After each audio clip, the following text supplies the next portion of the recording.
মিষ্টি Das,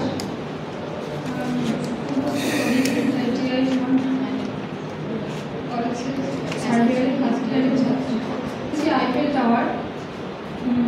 Eiffel tower বানাতে আমাদের এখানে লেগেছে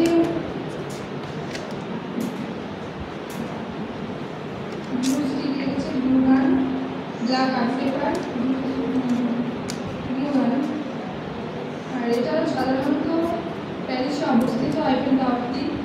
এটি 5300টি প্ল্যান নিয়ে তৈরি হয়েছে এবং এটি বানাতে সময় লেগেছে 2 বছর 2 মাস 5 দিন। এটি শুরু হয়েছিল 7ই ডিসেম্বর 1887 খ্রিস্টাব্দে এবং শেষ হয়েছিল 31শে মার্চ 1889 খ্রিস্টাব্দে। এটি 3টে স্টেপ আছে।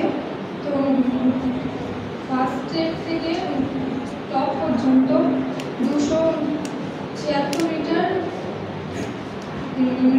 নিচ থেকে ওপর পর্যন্ত 276 মিটার আছে।